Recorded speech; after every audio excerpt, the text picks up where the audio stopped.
एक उम्मीद सुनहरे ख्वाबों की जो आपने देख रखे हैं अपने बच्चों के लिए, सुनहरे कल की सूरत में। उस सुनहरे कल के लिए हम संवारते हैं आपके बच्चों का मुस्तकबिल। यूनिक ग्रुप ऑफ इंस्टीट्यूशन गुज़िश्ता 33 वर्षों से दिखा रहा है रास्तों को मंजिल, उम्मीद को रोशनी, इल्म से अमल की रवायत, बच्चों के रोशन मुस्तकबिल का ज़ामिन।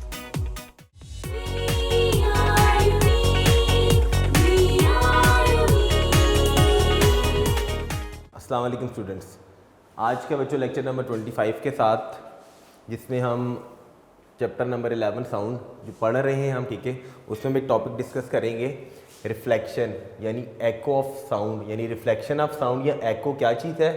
साथ में छोटी सी एक्टिविटी देखेंगे कि जिसमें हम ये प्रूव करेंगे कि साउंड वेव्स जिस एंगल पर स्ट्राइक करती हैं उसी एंगल पर उन्होंने क्या होना है, रिफ्लेक्ट होना है। साथ में हम एक साइड इन्फॉर्मेशन करेंगे जो हमारे बुक के पेज नंबर 26 पर है और 27 पेज पर है, उनसे रेलेवेंट शॉर्ट क्वेश्चन क्या बन सकता है। और एक हमारा एक्सरसाइज का एमसीक्यू नंबर 4 रह गया है, ठीक है, उस एमसीक्यूज़ को भी देखेंगे कि वो क्या है। सबसे पहली चीज़, बड़ा इंपॉर्टेंट टॉपिक है रिफ्लेक्शन यानी एको ऑफ साउंड, यानी सिंपली एको क्या चीज़ है या रिफ्लेक्शन ऑफ साउंड। उससे रेलेवेंट क्वेश्चन क्या आता है हमारे पास, क्वेश्चन कैसे बनता है। क्वेश्चन ऐसे बनता है, एक्सप्लेन रिफ्लेक्शन ऑफ साउंड, यानी क्वेश्चन जो आपके पास बोर्ड में आएगा या जो आपके यूनिक नोट्स के अंदर गिवन है।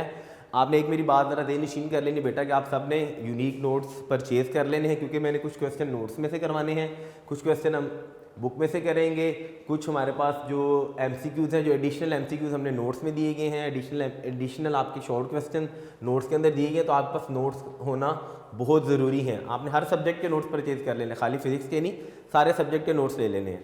लेकिन बच्चों, सबसे पहली चीज़, क्वेश्चन हमारा एको या रिफ्लेक्शन ऑफ साउंड से रिलेटेड कैसे आता है और इन दोनों में डिफरेंस क्या है। एक्चुअली एको क्या है, क्या वो रिफ्लेक्शन ऑफ साउंड है या रिफ्लेक्शन ऑफ साउंड कुछ अलग से चीज़ है, वो देख लेते हैं। क्वेश्चन इस तरह से बन के आता है जी, explain reflection of sound. Explain, ये मैं क्वेश्चन लिख रहा हूँ ताकि आपको पता चल जाए कि आपका क्वेश्चन आना किस तरह से है। एक्सप्लेन रिफ्लेक्शन, यानी उस रिफ्लेक्शन को हम क्या नाम देते हैं, that reflection is actually called as echo.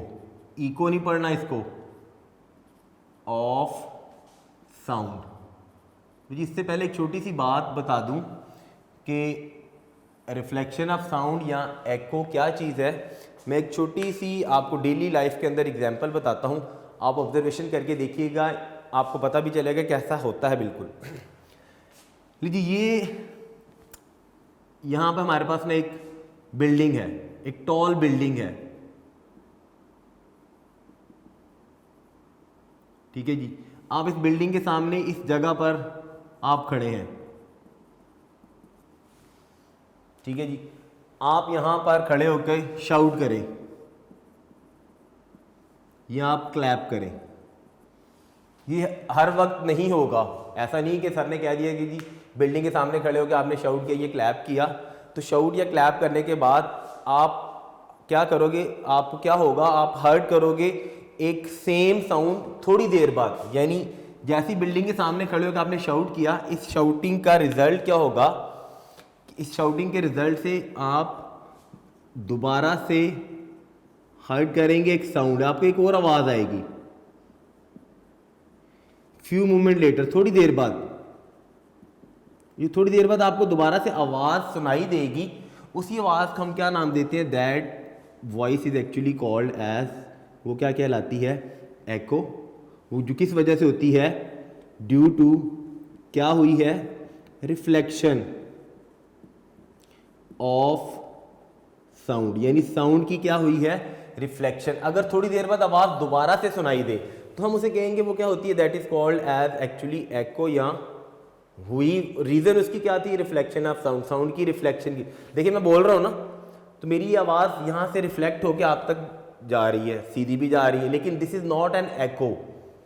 Shouting की, क्लैप किया टॉल बिल्डिंग या किसी भी माउंटेन के पास जाके, पहाड़ के पास जाके, तो आपको अगर आपकी आवाज़ थोड़ी देर बाद दोबारा सुनाई दे, तो वो जो दोबारा आवाज़ सुनाई देगी उस आवाज़ को हम क्या नाम देते हैं, that is actually called as an echo.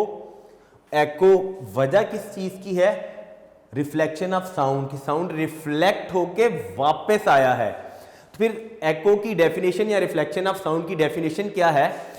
Definition में बड़ी यहाँ पे शॉर्ट सी लिख रहा हूँ, आपकी बुक के अंदर लिखी हुई है। डेफिनेशन एक्चुअली ये है कि साउंड, व्हेन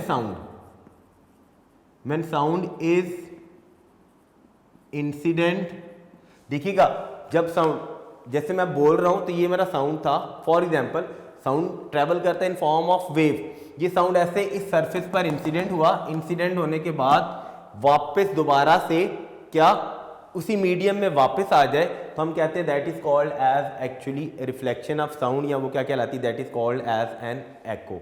तो when sound is incident on surface of medium and sound is incident on किसी भी सरफेस पर, किसी मीडियम की सरफेस पर जब साउंड क्या करता है, इंसिडेंट करता है, तो साउंड क्या होता है, रिफ्लेक्ट बैक हो जाता है या बाउंस बैक हो जाता है उसी मीडियम में वापस।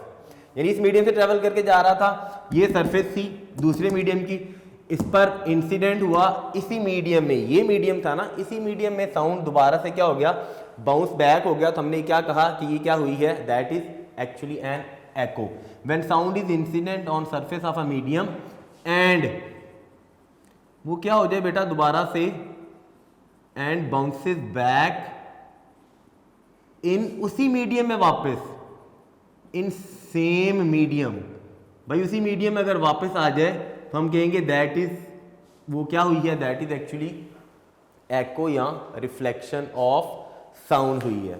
थोड़ी सी ये तो होगी डेफिनेशन, थोड़ी सी जरा हम एक्सप्लेनेशन देख लेते हैं कि एको में होता क्या है एक्चुअली। देखिएगा जो साउंड की सेंसेशन होती है हमारे ब्रेन में, यानी सेंसेशन ऑफ साउंड जो परसिस्ट होती है इन आवर ब्रेन इज, कितनी देर के लिए होती है, 0.1 सेकेंड के लिए। सेंसेशन ऑफ साउंड जो परसिस्ट होती है हमारे दिमाग के अंदर, वो कितनी देर के लिए होती है, 0.1 सेकेंड के लिए। तो इसका मतलब क्या हुआ कि अगर हमने क्लियर एको सुननी है, यानी टू हियर क्लियर एको, यानी बिल्कुल अगर हम ये चाहते हैं कि हमें क्लियर एको की आवाज आए, यानी हमारा वही साउंड रिफ्लेक्ट बैक होके दोबारा से वापस आए, तो एको और रिफ्लेक्शन ऑफ साउंड में जो time interval between sound and reflected sound है वो कितना होना चाहिए, इतना, कितना, 0.1 सेकेंड का। यानी अगर हमने बिल्कुल क्लियर एको सुननी है तो जो टाइम इंटरवल है, टाइम इंटरवल किस चीज के दरमियान, टाइम इंटरवल बिटवीन साउंड, जहां से आवाज बोला गया था, time interval between sound and reflected sound, और जब आवाज दोबारा से वापस आ रही है,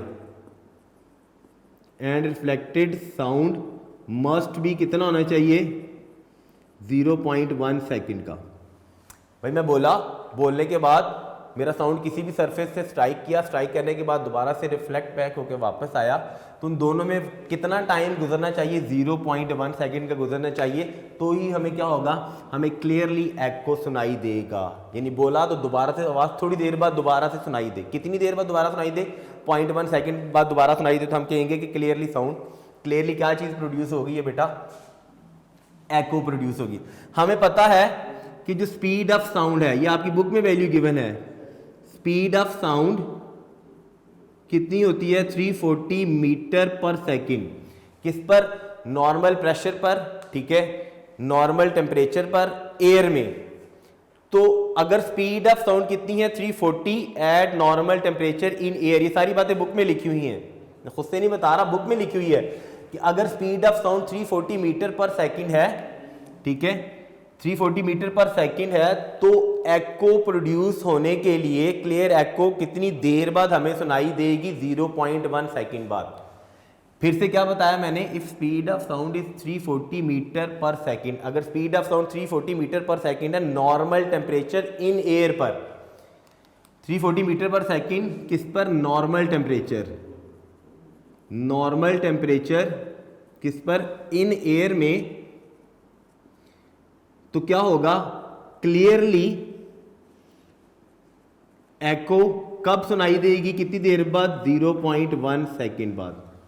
फिर से मैंने क्या बताया, अगर स्पीड ऑफ साउंड 340 है एक्चुअली इतनी नॉर्मल टेम्परेचर इन एयर पर, तो हमें क्लियरली एको कितनी देर बाद सुनाई देगी, आफ्टर कितनी देर बाद, आफ्टर 0.1 सेकेंड बाद एको की आवाज़ हमें सुनाई देगी। अब हमें कैसे पता चलेगा, मैंने कहा था हर जगह पर नहीं होगा, तो हमें कितना मिनिमम डिस्टेंस किसी भी फ्लैट वॉल से या किसी भी फ्लैट सरफेस से या माउंटेन से कितना मिनिमम डिस्टेंस रखना चाहिए ताकि हमें एको दोबारा से सुनाई दे। उसकी मैं छोटी सी एक डायग्राम बना रहा हूँ। फॉर एग्जांपल ये मेरा था सोर्स बेटा, जहाँ से साउंड प्रोड्यूस हुआ, ये सोर्स है किस चीज़ का, जहाँ से साउंड प्रोड्यूस हुआ है, ठीक है। सामने मैं कहता हूँ यहाँ पे बेटा जी एक वॉल है जिससे साउंड ने क्या करना है, देखिएगा डेफिनेट बात है, जब भी सोर्स से साउंड प्रोड्यूस होता है तो sound travel in all direction, हर तरफ जाता है। तो जी साउंड यहाँ से गया, इसको स्ट्राइक किया, स्ट्राइक करने के बाद दोबारा से जहाँ से प्रोड्यूस हो रहा था अगर दोबारा से सुनाई दे तो हम कहते हैं कि एको प्रोड्यूस हुई, ठीक है जी। अब इसका मतलब है कि कितना साउंड ने डिस्टेंस कवर करना है, टोटल डिस्टेंस कितना कवर करना है, या जहाँ पे सोर्स ऑफ साउंड है और ये जो सरफेस है जहाँ से उसने क्या होना है, रिफ्लेक्ट होना है, उन दोनों में मिनिमम डिस्टेंस कितना होना चाहिए। देखिए हमें पता स्पीड ऑफ साउंड कितनी है, 340 मीटर पर सेकंड। मैं कहता हूँ इसको अगर मैं मल्टीप्लाई करूँ, मैंने कहा अगर स्पीड ऑफ साउंड 340 है नॉर्मल टेम्परेचर इन एयर पर, तो हमें क्लियरली एको कितनी देर बाद सुनाई देगी, 0.1 सेकेंड। इसके बाद इतने टाइम के बाद, इसका मतलब है अगर इतनी स्पीड को मैं मल्टीप्लाई करूँ किसके साथ, 0.1 के साथ, तो आई गेट 340 को मल्टीप्लाई किया 0.1 के साथ, तो मेरे पास आंसर कितना आता है, 34 मीटर का। इसका मतलब क्या हुआ बेटा कि साउंड ने टोटल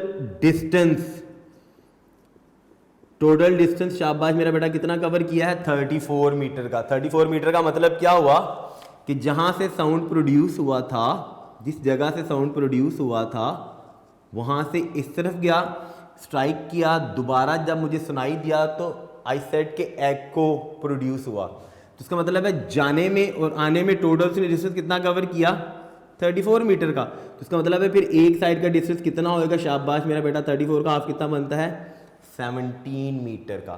तो 17 मीटर का डिस्टेंस किसमें, सोर्स में, और जहां से साउंड ने रिफ्लेक्ट होके आना है, इन दोनों के दरमियान कितना डिस्टेंस होना चाहिए बेटा, 17 मीटर का डिस्टेंस होना चाहिए। क्लियर हो गया।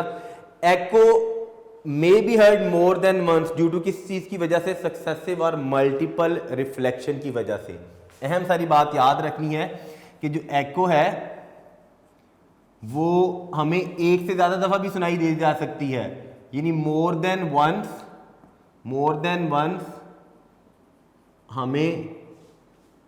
Once you heard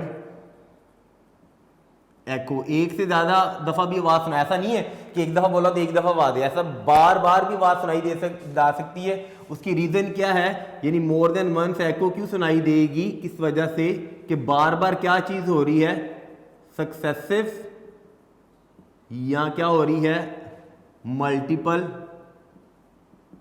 reflection.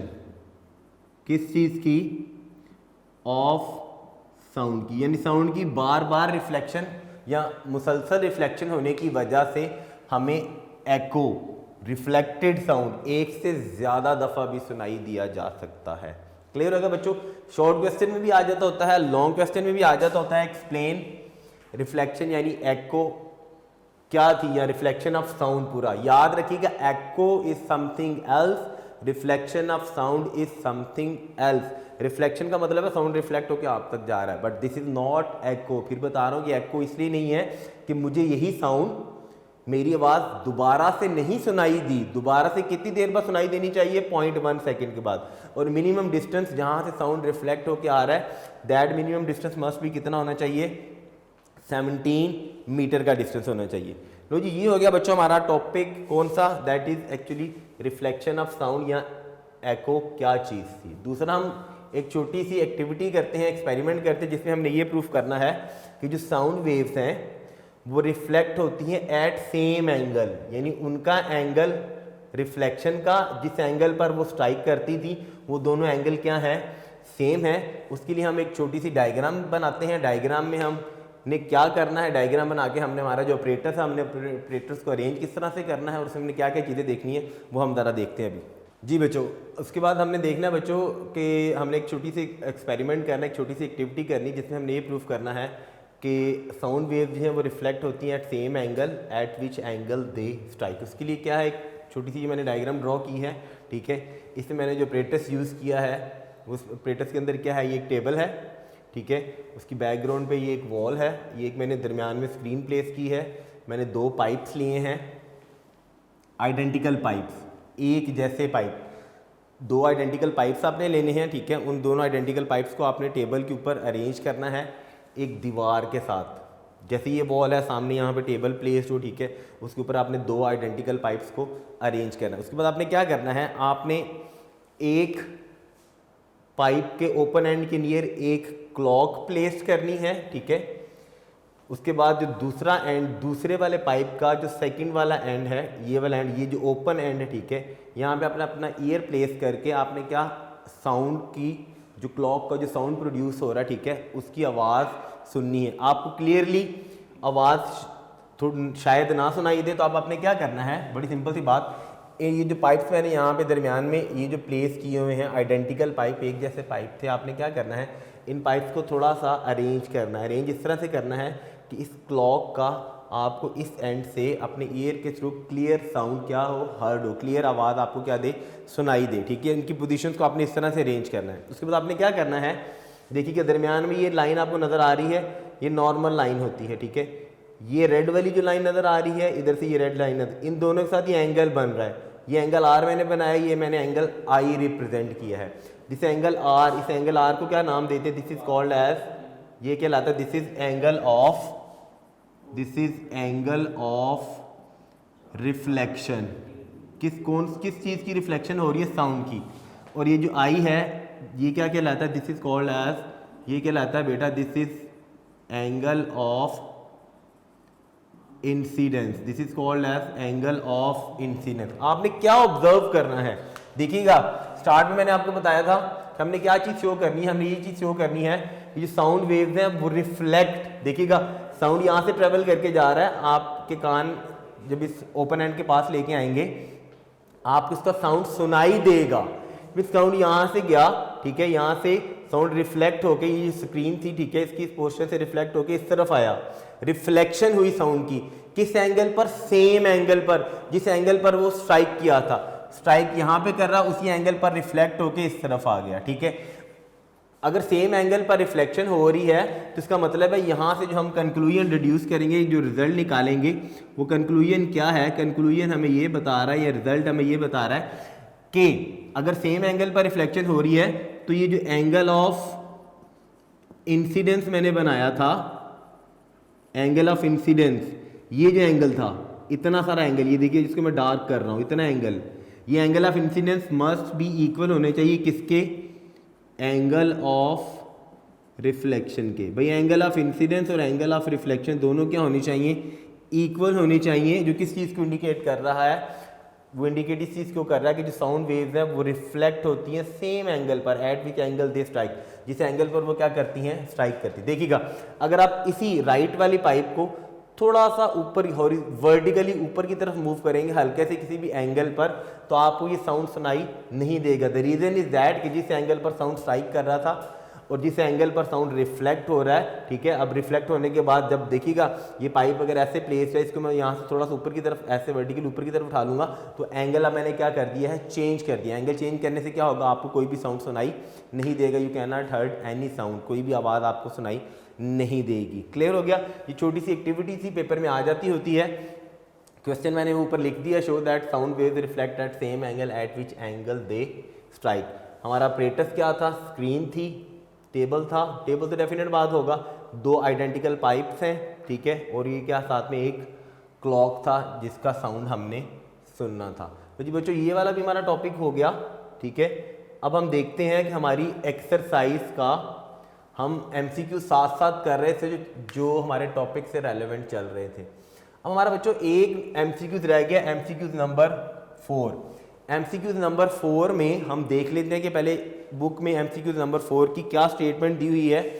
मैं बुक से आपको स्टेटमेंट रीड आउट करके बताता हूँ, फिर हम उसको सॉल्व कर लेते हैं कि MCQ नंबर 4 जो एक रह गया वो क्या है। मैं फिर बता रहा हूँ कि MCQ हम दोबारा से सॉल्व करेंगे, ये सिर्फ इसलिए दिए हैं, इसलिए कर रहा हूँ साथ साथ कि हम क्योंकि टॉपिक्स पढ़ चुके हैं बहुत सारे, तो उसी में ये यूज़ हुए हैं। लो जी बच्चों, MCQ नंबर 4 में उसने लिखा हुआ है astronaut in space need to communicate with each other by radio links because, कहते जो एस्ट्रोनॉट्स होते हैं स्पेस में जो गए होते हैं वो आपस में एक दूसरे के साथ जो कन्वर्सेशन कर रहे होते हैं, कम्युनिकेट कर रहे होते हैं, वो रेडियो लिंक्स के जरिए करते हैं। बिकॉज रीज़न क्यों होती है रेडियो लिंक्स के जरिए करते हैं? नीचे 4 ऑप्शन उसमें दी हुई हैं। Sound waves travel very slowly in space, पहली ऑप्शन में गिवन है sound waves travel very slowly in space. देखिएगा साउंड वेव स्पेस में ट्रैवल ही नहीं करती, स्लो वाली तो बात ही नहीं हो सकती। आगे उसने लिखा हुआ sound waves travel very fast in space, जब वो ट्रैवल ही नहीं करती स्पेस के अंदर तो फिर इसका मतलब ना हम स्लो वाली बात कर सकते हैं ना हम फास्ट वाली बात कर सकते हैं स्पेस में। क्यों नहीं करती साउंड वेव स्पेस में ट्रैवल? बिकॉज स्पेस के अंदर कोई भी पार्टिकल्स नहीं, मीडियम नहीं है जिसने वाइब्रेट करना है, ऑसिलेट करना है। तीसरे ऑप्शन में लिखा हुआ है sound waves can not travel in space, ये ऑप्शन राइट है बिकॉज साउंड वेव स्पेस में ट्रैवल नहीं करते। द रीज़न इज दैट, इसीलिए जो एस्ट्रोनॉट्स होते हैं वो कम्युनिकेट करते किसके जरिए? थ्रू रेडियो लिंक्स के जरिए। लास्ट में तो लिखा हुआ sound wave have low frequency in space, ये ऑप्शन भी गलत है। देखिएगा लो फ्रिक्वेंसी स्पेस में क्यों नहीं होती? इसलिए कि साउंड वेव तो स्पेस में ट्रैवल ही नहीं कर रहे, तो वहाँ पर उसकी फ्रिक्वेंसी को क्या फ़र्क पड़ना है? कुछ भी नहीं। लो फ्रिक्वेंसी की वजह से भी नहीं है, ना स्लो ट्रैवलिंग की वजह से, ना फास्ट ट्रैवलिंग की वजह से स्पेस के अंदर, क्योंकि साउंड वेव स्पेस में ट्रैवल नहीं करती। दैट इज़ वाई जो एस्ट्रोनॉट्स होते हैं जो कम्युनिकेट करते हैं इन स्पेस में वो किसके जरिए करते हैं? थ्रू रेडियो लिंक्स के जरिए करते हैं। अब अपनी बुक में देखिएगा बच्चों बुक में मेरा बेटा, बुक का मैंने कहा था हमने साथ में करना है एक जो साइड इंफॉर्मेशन दी गई है हमारी बुक पे देखिएगा पेज नंबर 26 पर जो राइट वाली दी है ना इंटरेस्टिंग इन्फॉर्मेशन, उसको मैं बुक से ही, बुक के ऊपर एक आप छोटा सा क्वेश्चन लिख लें, ठीक है। क्वेश्चन उसके ऊपर आपने क्या मेंशन करना है, जो side information on page number 26 पे दी हुई है उसके ऊपर आप क्वेश्चन एक लिखिए। ये जी मैं यहाँ पे मेंशन कर रहा हूँ पेज नंबर 26 पर जो इंटरेस्टिंग इन्फॉर्मेशन है, उस इंटरेस्टिंग इन्फॉर्मेशन पर एक क्वेश्चन लिखिए। क्वेश्चन आपने क्या लिखना है उसके ऊपर, देखिए उसके ऊपर क्वेश्चन आप मेंशन करें, विच sound is loudest animal sound ever recorded, which sound is loudest sound,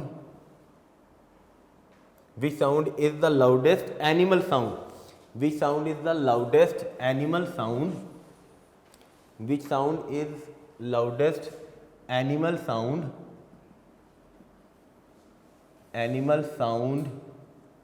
ever recorded. कह रहा है क्वेश्चन उसका ये है कि वो कौन सा लाउडेस्ट एनिमल साउंड है जिसको एवर रिकॉर्ड कर लिया गया है। तो लाउडेस्ट एनिमल साउंड के अंदर याद रखिए ब्लू व्हेल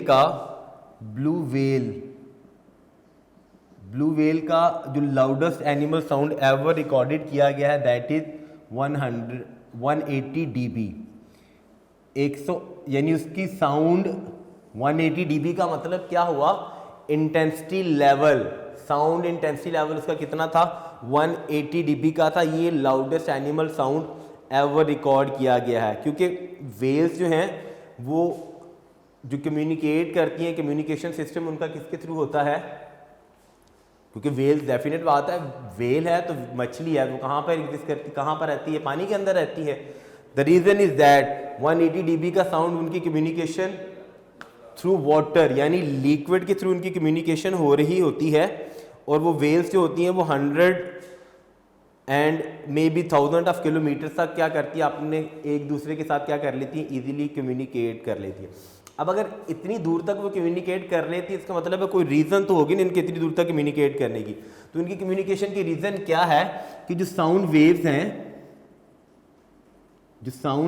हैं, क्योंकि लिक्विड है ना, सी वाटर, साउंड वेव्स लिक्विड के अंदर कितने टाइम फास्टर ट्रैवल करती हैं, 5 टाइम फास्टर ट्रैवल करती हैं लिक्विड के अंदर। साउंड वेव लिक्विड में कितना 5 टाइम्स, 5 गुना ज़्यादा, 5 times travel faster then in किसमें, एयर। एयर का मतलब है हवा में। तो इस रीजन की बेस पर जो वेल्स हैं, यानी जो ब्लू वेल है एनिमल, ठीक है, वो कम्युनिकेट करता है इतना फास्टली, क्योंकि 5 टाइम्स साउंड वेव लिक्विड के अंदर ट्रैवल करती हैं एज कंपेयर विद एयर। हवा, एयर का मतलब है हवा, गैस। एयर की निस्बत पानी में 5 गुना ज़्यादा तेज़ी से ट्रैवल करती हैं। इसी बेस पर जो वेल्स होती हैं वो कम्युनिकेट करती हैं 100 ऑफ या थाउजेंड्स ऑफ किलोमीटर तक एक दूसरे के साथ क्या कर लेती हैं, ईजिली कम्युनिकेट कर लेती हैं। एक तो क्वेश्चन में आपने बात बतानी कि कौन सा एनिमल था जिसका लाउडेस्ट साउंड एवर रिकॉर्ड किया गया, यानी 180 dB की रंबलिंग थी उसकी, जो गूंजना ना, ऊंची आवाज़, हल्की लेकिन बहुत ऊंची आवाज़ थी, ठीक है, उसको रिकॉर्ड किया गया। रीज़न क्या थी कि वाटर यानी लिक्विड के अंदर sound wave 5 times more faster travel करता है देन इन एयर। उसके बाद नीचे ही इसी पेज के ऊपर, पेज नंबर 26 पर बेटा एक और इन्फॉर्मेशन गिवन है। उस इन्फॉर्मेशन के अंदर उसके ऊपर भी एक क्वेश्चन जो बन सकता है, तो क्वेश्चन क्या बन सकता है, पेज नंबर 26 पर ही उसमें लिखिएगा, क्वेश्चन आप लिख लें, उसी के नीचे इन्फॉर्मेशन गिवन है, उसमें आप क्वेश्चन मेंशन। ये क्वेश्चन इसलिए लिखवा रहा हूँ ताकि जब आप बुक ओपन करें तो आपको पता होना चाहिए कि इस इन्फॉर्मेशन के साथ क्वेश्चन क्या आ सकता है। वैसे भी सारे क्वेश्चन नोट्स के अंदर गिवन है, तो आपने नोट्स तो परचेज कर ही लेने। उसके ऊपर लिखिए question, how elephants detect the low frequency sound wave, के elephants low frequency sound wave को कैसे डिटेक्ट करते हैं। How elephants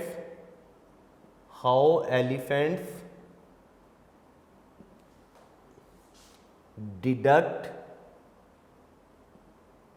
low frequency, how elephant detects low frequency sound waves, क्या elephants low frequency sound waves को कैसे detect करते हैं। आंसर में देखिए उसने बताया हुआ है कि एलिफेंट्स यूज करते हैं लो फ्रीक्वेंसी साउंड वेव्स को कम्युनिकेट करने के लिए विद ईच अदर, यानी एक दूसरे के साथ जब एलिफेंट्स ने कम्युनिकेट करना है तो वो क्या लो फ्रीक्वेंसी साउंड वेव्स को क्या करते हैं, यूज करते हैं, ठीक है। अब एलिफेंट्स देखा होंगे आपने, देखिए एलिफेंट्स की ईयर्स बहुत लार्जर होते हैं, बहुत लार्ज ईयर होते हैं, जो डिटेक्ट कर लेते हैं किस चीज़ को, डिटेक्ट कर लेते हैं किस चीज़ को डिटेक्ट कर लेते हैं, लो फ्रीक्वेंसी, यानी कि दूसरा एलिफेंट जब लो फ्रीक्वेंसी साउंड वेव जनरेट करेगा तो उनके जो लार्जर ईयर, एनलार्ज ईयर होते हैं, वो डिटेक्ट कर लेते हैं किस चीज़ को, उस लो फ्रीक्वेंसी को।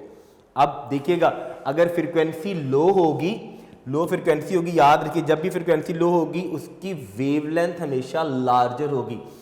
किसी भी वेव की जिसकी फ्रीक्वेंसी लो है, फ्रीक्वेंसी लो होने का मतलब क्या है कि उसकी जो वेवलेंथ होगी वो वेवलेंथ हमेशा क्या होगी, दैट इज ऑलवेज लार्जर। वो वेवलेंथ, बड़ी बड़ी वेव्स क्या बनेगी, ठीक है।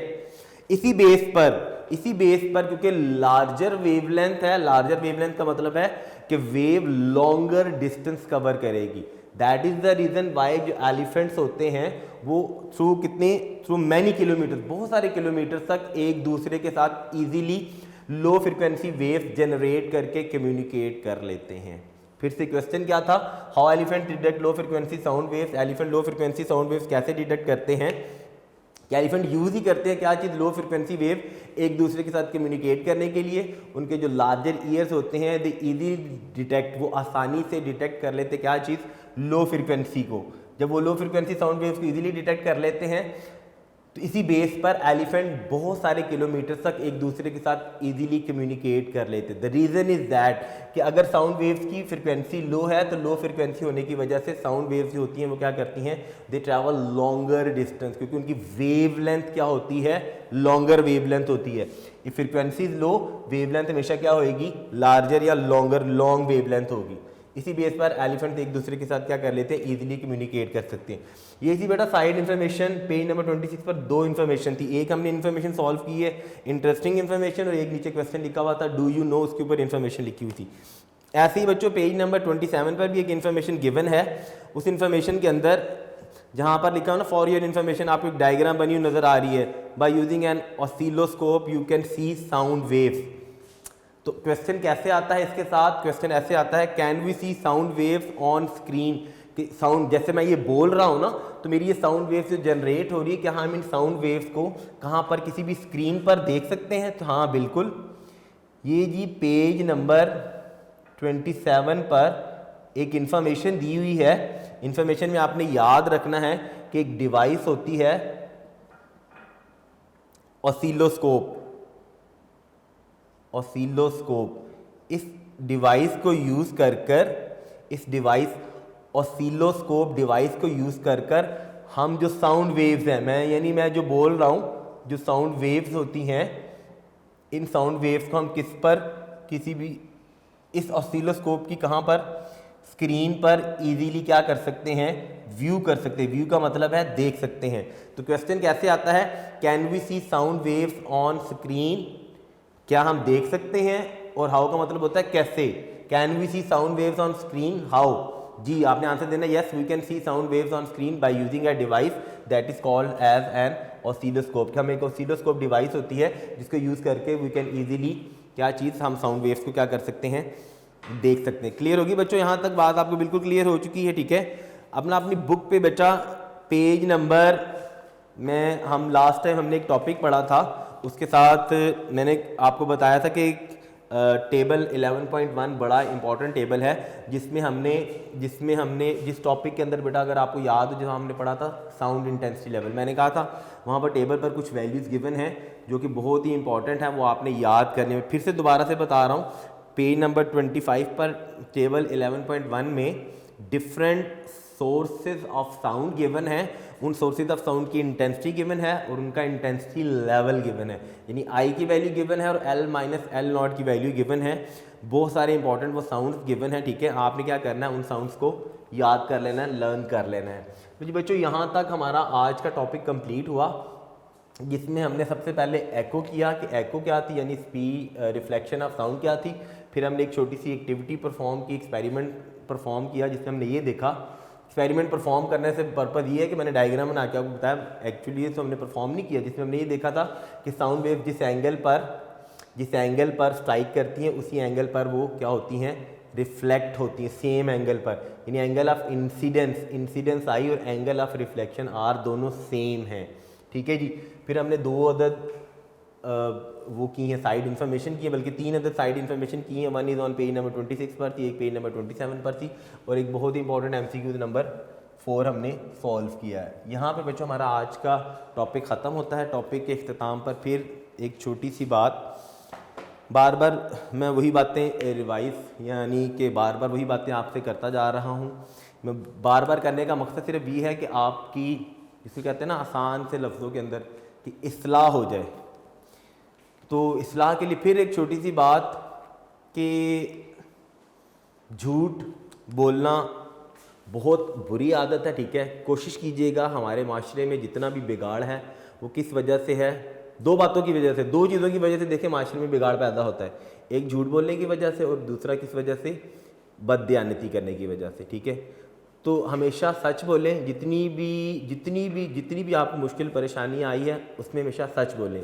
जितनी भी मुश्किल परेशानी आई है हमेशा दयानतदारी से काम लें। ये दोनों चीज़ें आप ख़त्म कर देंगे तो माशरे का बिगाड़ जो है वो ख़त्म हो जाएगा। झूठ माशरे में से ख़त्म हो जाए, बददयानती माशरे के अंदर से ख़त्म हो जाए, ठीक है, तो माशरे में बिगाड़ ख़त्म हो जाएगा। कोशिश करें कि हमेशा सच बोलें और हमेशा दयानतदारी के साथ अपने तमाम मामलात को हल करें।